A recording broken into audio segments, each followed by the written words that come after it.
Hey guys, so guess what I have? I've got energy. It's early in the morning and I'm trying not to bounce too much, but you know what? Let's get right on to this because I know you guys are like, snap to it, Steph. Insulin sensitivity.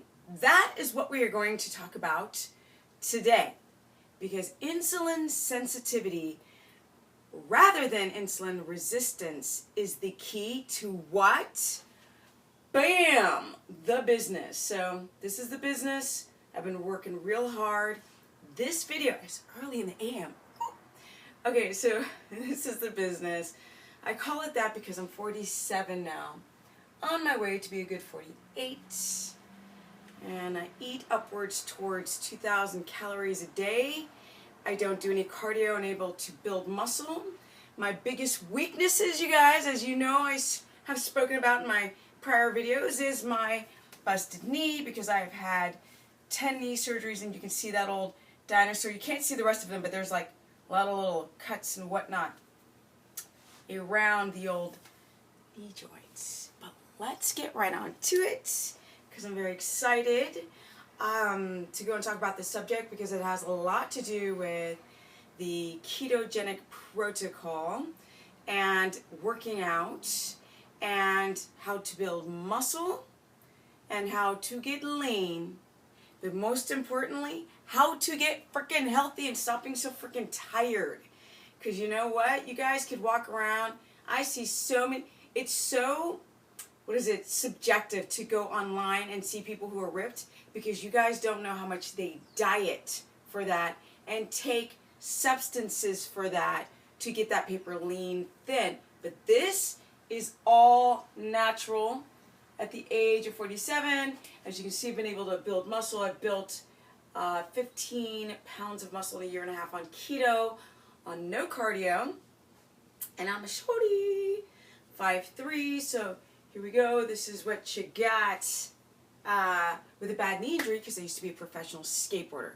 But let's get right on to it so you guys understand how important this subject is, how to achieve the achievable, to get your own business. So, I meant, the body factory. Okay, here's the deal. You can't keto adapt highly if you are insulin resistant. So if you are coming at this process with insulin resistance, then that is the point to heal from your insulin resistance and become more insulin sensitive so you are not glucose dependent, therefore not having to worry about your pancreas, your beta cells, and what? Your insulin! Because that is the darn problem. So here we go. Hunter-gatherer society, they ate the fatty bits of the animal. I'm going to run through this quick, right? Blah, blah, blah. They ate the fatty bits of the animal. These are for newbies that come on in. People always think that they were like hunting and gorging on muscle meat. Kind of hard to gorge on, but the brain and the eyes and the tongue, these are the fatty bits of the animal. They also have protein. They have fat-soluble vitamins, the big chunky, huge ones, and they also have vitamins and minerals, like take liver, for example, which is more nutrient dense than vegetables and fruits combined 100 times. So that's how important those types of things are. Okay, here we go. So the reason why you guys are having difficulties achieving the body, I'm not even going to say achieving the body that you want in ketosis, because that's a whole nother subject, which I'll reach. But it's about achieving the body that you want. Now, people don't understand this concept of insulin resistance. So what is that? Well, we can only manage 5 grams, 1 teaspoon of glucose every time we eat a meal. Over that amount, the body's like freaking out because in nature, we didn't eat these processed carbohydrates. Even the quinoa and the rice and the white potato. So when you add those types of starches and the wheat, of course, break down the wheat, which wheat is in everything, and we've got sugar and we've got GMO fruits and corn, then you're like compacting the issue of a blood sugar dysregulation. Because that is why You can't get rid of that fat. Now, I had a consultation yesterday with a guy who was like, you know, I'm having around 11% body fat. And I was like, let's see what you got. You know, so he lifts his shirt, and he's like, I was like, no, first I asked, can I see your abs? He was like, yes, you can see my abs. And then I was like, all right, so lifts his shirt. You see a little bit of aberrones, but I see this kind of pendulous sub-Q fat right here. And then as he lifted his arms, I saw that they were quite thin, which is a gluconeogenic effect of the breakdown of amino acids. So you're very catabolic. If you're catabolic, visually, it's a sign of a metabolic problem. Young people who are active, who eat well, you won't see these affectations, you will not see these signs on the body of catabolism. And for those who are 47 like myself, who do the right thing, you will not see catabolism on my body. You actually see me in a nice anabolic state of muscle gains, because that's how I roll on a busted knee. No cardio. Okay. You want to become insulin sensitive. That's the whole point. If you are releasing insulin in the presence of glucose, you're storing. Insulin makes things grow. Okay? So, one of those things, it can make your fat cells grow. It's a vehicle for transporting insulin or glucose into the cell. So what happens if your beta cells and your pancreas is not working properly? Because you need insulin to get the glucose out of the blood on the SAP diet that we have, or processed foods that we have acquired with our 10,000 years of agriculture that have messed us up. Hi guys. So, with that said, I still got energy. Okay, see, I'm super geeked out. Energy. And I'm eating food. I'm not starving. Stop eating 1,200 calories, damn it. Can't eat 80% fat on 1,200 calories. And yes, calories don't matter. Okay, back to the subject of insulin sensitivity.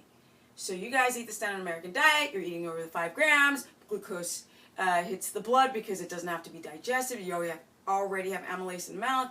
You're already starting to pre-digest. It gets into the bloodstream very quickly.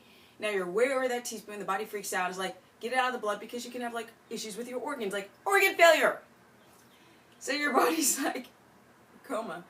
Get it out of the blood and distribute it somewhere. Well, if you are an athlete, or perhaps you wanted to have your glycogen storages to refill, and what if your glycogen storages are already full? They're gonna spill over. They can't poop it or pee it out that fast, that darn glucose. So where's it gonna go?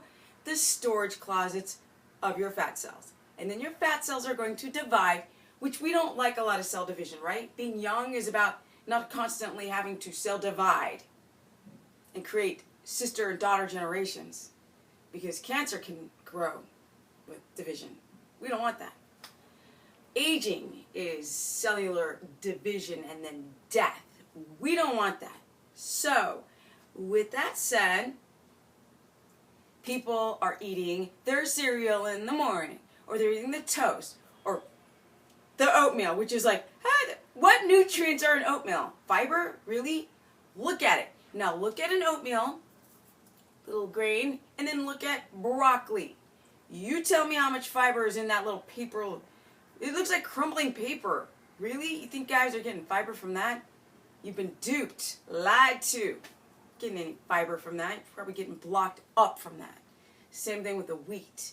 I digress, as usual. But, so, you're eating oatmeal in the morning because you think it's healthy. You're eating oatmeal and egg whites. Really?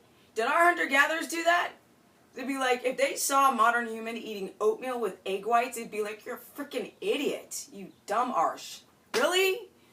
That is not nutrient dense, and they would know that that is not a way a human can survive, especially in the tundra.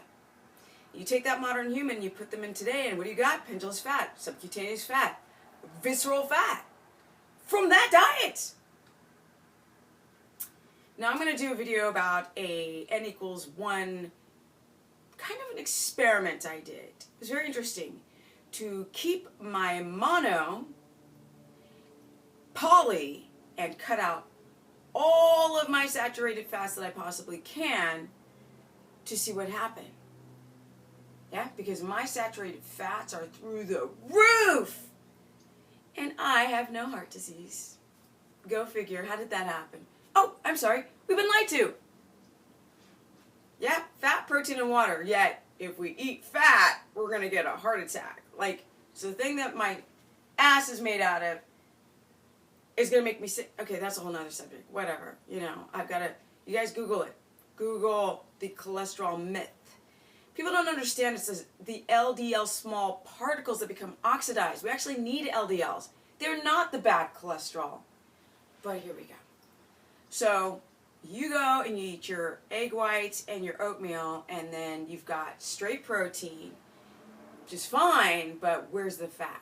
N=1 experiment, cut out the fat, skin dried out, my fingers pruned, wrinkles started forming in my face within 3 days. I was like, wow. I mean, my skin started itching because it's the winter time and there was just no fat. My skin just so dry. And that's what I see with people on contest prep. They're dry.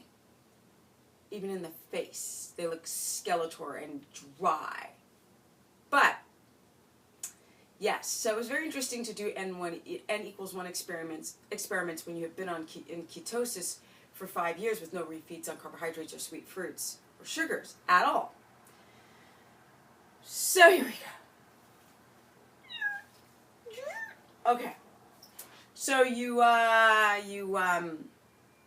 understand that when you eat these, which you think are healthy, or quinoa, which is loaded, chock-loaded in phytic acid plant chemicals. Big problem. Look at people. They are screwed up. And they tout themselves as being healthy, but they don't look healthy. You know what I'm saying. Y'all know who I'm talking about. Some of these people that say that they're this or they're on that diet or this diet and they don't look healthy. This right here, this is a reflection of who you are. And it's a reflection of your total health. Yeah? If I'm dieting and under eating, I'm going to get dry. Yeah? If I'm lowering my fat, I'm going to get dry. I'm going to get gaunt. I'm not going to be fluffy and soft in the sense of having my hormones in balance. Whew, time goes by real fast. Okay, so here's the deal. Yes, I digress. So, internet. Okay, so what you do is you don't eat oatmeal and egg whites. You eat freaking whole eggs and grass-fed beef. I know some of you out there are like, I can't afford it, but like, just as an example, just chill out. Grass-fed beef and pastured eggs and free range and turkeys that eat bugs and whatnot, and fish and salmon, all this kind of stuff. Okay. And then you eat vegetables, tons of them. I don't know why you guys keep asking me if you can eat vegetables on this diet, because you can eat a lot. Do you know how many carbs are in greens? They're like, Stephanie, you say 15 grams of carbs, but how much? I can't even eat vegetables. I was like, hello, 2 cups, like 2 handfuls of spinach are like 2 carbs. You're allotted 20 in a whole day. You can eat freaking bowls of salad and greens and broccoli and spinach and collard greens, all this kind of stuff, asparagus and cauliflower and cabbage and blah, blah, blah, so many things, green beans. But the point is that you eat your low glycemic vegetables. You eat your high fatty foods, and you get enough saturated and mono and poly into your diet, and you put yourself in a state of ketosis. And what happens? Well, if you become highly keto adapted, your body is no longer using insulin as a vehicle to get glucose into the cell to give you energy, because a lot of you over time, as you get older, you are not getting your glucose into the cells properly. You're getting them here, but you're not getting them into the Krebs cycle or into the brain, so a lot of you guys feel tired because you've developed a blood sugar dysregulation, which means that your adrenals become overworked, cranking out adrenaline, then you drink coffee, then it exacerbates the problem, and you get bad sleep, and it's a bad cycle, and then you look like crap, and then you're inflamed, and can't get ripped, and you've got that roly-poly thing right there, and women start to get the cellulite, and their ass falls to the back of their knees, And here we go. And then all the autoimmune disorder, which is, you know what I really want to talk about is